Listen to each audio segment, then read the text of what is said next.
Hi friends, আশা করি আপনারা ভালো আছেন। আজকে দারুণ স্বাদের একটি রেসিপি নিয়ে চলে এসেছি। আজ বানাবো বোঁদে। এই বোঁদে মিষ্টি কিন্তু একেবারে দোকানের মতো করে আপনিও খুব সহজেই বাড়িতে বানিয়ে ফেলতে পারেন। তো চলুন রেসিপিটা দেখে নেওয়া যাক। আশা করি সকলেরই ভালো লাগবে। প্রথমেই এখানে আমি একটা পাত্র নিয়ে নিয়েছি, এরপর একটা স্ট্রেনার নিয়েছি, সাথে এক বাটি বেসন নিয়েছি বোঁদে বানানোর জন্য। প্রথমেই বেসনটাকে একটু চেলে নিতে হবে। এখানে বেসনে যদি কোনো রকম ডলাভাব থাকে তাহলে কিন্তু ব্যাটারটা স্মুথ হবে না আর বোঁদেগুলো খেতেও ভালো লাগবে না। তো তার জন্য এখানে বেসনটাকে বেশ ভালো করে চেলে নিতে হবে। দেখছেন বেসনের মধ্যে কতগুলো ডলা ডলা ভাব বেরিয়েছে, এগুলোকে হাতের সাহায্যে মসৃণ করে নিতে হবে, না হলে কিন্তু ব্যাটারটা ভালো হবে না। তো বেসন চেলে নেওয়ার পর এখানে আমি এক বাটি জল নিয়েছি। প্রথমেই বলে রাখি, আপনি যেভাবে বেসনটা নেবেন, মানে যে বাটির মাপ করে নেবেন সেই বাটির মাপ করেই জল নেবেন। তারপর অল্প অল্প জল দিয়ে এখানে আমি ব্যাটারটা বানিয়ে নিচ্ছি। একেবারে জল দিতে যাবেন না, তাহলে ব্যাটারটা পাতলা হয়ে যেতে পারে। ব্যাটারটা যখন বানাবেন অবশ্যই খেয়াল রাখবেন একদিকেই কিন্তু হুইলসটা বারবার ঘোরাতে থাকবেন আর জল দিয়ে মেশাতে থাকবেন, তাহলে কিন্তু ব্যাটারে কোনো রকম ডলাভাব থাকবে না। এই ব্যাটারটা আমার বানাতে এক বাটি জল লেগেছে। এক বাটির থেকে 2 চামচের মতো হবে জল এখানে আমি ব্যবহার করে ব্যাটারটা বানিয়েছি। তো এখানে আমার কিন্তু ব্যাটারটা ফাইনালি হয়ে এসেছে। আর কিন্তু কোনো রকম জল দেব না। দেখবেন খুব বেশি পাতলাও হবে না, আবার খুব বেশি ঘনও হবে না। ঠিক হুইলসটা দেখুন তুলছি, দেখুন ফোঁটা ফোঁটা পড়ছে, মানে কিন্তু এভাবে ঠিক ব্যাটারটা হয়ে গেছে। আপনাদের হাতের সাহায্যেও দেখিয়ে দিচ্ছি। তেলে দিলে কিন্তু ওরকমই ফোঁটা ফোঁটা পড়বে, জানবেন হয়ে গেছে। এখানে আমি 10 মিনিট রেস্টে রেখে দিলাম।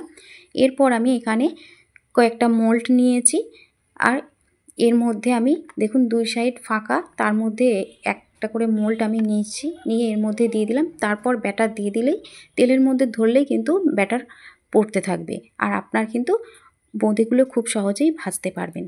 তো দেখুন 10 মিনিট পর আমি এখানে ফিরে এলাম, ব্যাটারটা হয়ে গেছে। আরও একবার আমি হুইলস দিয়ে ঘুরিয়ে নিলাম। তো চলুন এবার ভাজা যাক।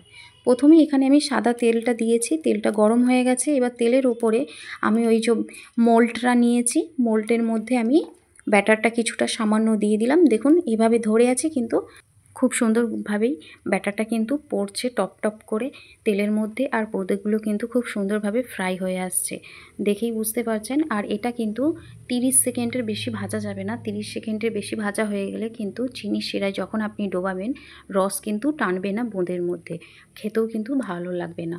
তো বোঁদেগুলো কিন্তু ভালো রকম ভাজা হয়ে গেছে। এরপর আমি তুলে নিলাম। তো এর থেকে বেশি আর রাখা যাবে না। তো দেখেই বুঝতে পারছেন বোঁদেগুলো খুব সুন্দরভাবে তৈরি হয়ে এসেছে একেবারে। দোকানে যেহেতু বোঁদেগুলো ফুড কালার মেশানো থাকে, আপনারা চাইলে কিন্তু ফুড কালার ব্যবহার করতে পারেন। আমি এখানে ফুড কালার ব্যবহার করছি না। ফুড কালার কিন্তু ব্যবহার না করেও ফুড কালার আনতে পারেন। সেক্ষেত্রে কিছুটা বোঁদে হালকা করে ভাজতে হবে, আর কিছুটা বোঁদে একটু কড়া করে ভাজলে কিন্তু সহজেই কালার চলে আসবে। তো এখানে আপনারা কীভাবে বাড়ির জিনিসপত্র দিয়ে বোঁদে বানাতে পারেন সেটাই আমি দেখিয়ে দিচ্ছি। ঘরে থাকা চা ছাঁকনি দিয়েও আপনারা বোঁদে বানাতে পারেন, সেক্ষেত্রে বোঁদেগুলো খুব ছোট ছোট হবে। আর চাইলে লুচি ভাজা ছাঁচা দিয়েও এভাবে পারফেক্ট বোঁদে তৈরি করতে পারেন। এক্ষেত্রে বোঁদেগুলো পুরো একদম পারফেক্ট সাইজ হবে। তো আমি সব রকমভাবে মিশিয়ে দেখিয়েছি, তাই ছোট বড় সব রকম বোঁদেই রয়েছে। তো এরপর আমি চিনির শিরা বানিয়ে নিচ্ছি। তার জন্য এক বাটি চিনি দিয়েছি, আর ওই বাটিরই এক বাটি জল দিয়েছি। এবার চিনিটাকে বেশ ভালো করে গলিয়ে নিতে হবে একদম। চিনি গলে যাওয়ার পর এর মধ্যে আমি 2টো এলাচ দিয়ে দিলাম, দিয়ে ভেজে রাখা বোঁদেগুলো দিয়ে দিলাম চিনির শিরার মধ্যে। এরপর খুন্তি দিয়ে বোঁদেগুলোকে চিনির শিরার মধ্যে বেশ ভালো করে মিশিয়ে নিতে হবে। তো মেশানোর পর এটাকে ঢাকনা দিয়ে ঢেকে দিতে হবে 10 মিনিটের জন্য। 10 মিনিট পর কিন্তু রসটা বেশ ভালো রকম টেনে নেবে, আর এটা কিন্তু কম আঁচের মধ্যেই বসিয়ে রাখতে হবে। তো দেখুন চিনির শিরাটা পুরোটাই টেনে নিয়েছে, বোঁদেগুলো কিন্তু খুব সুন্দর ঝরঝরে হয়ে এসেছে। তো এর মধ্যে কিন্তু রসও আছে। এখানে একটা প্লেটের মধ্যে বোঁদেগুলো তুলে নিয়েছি।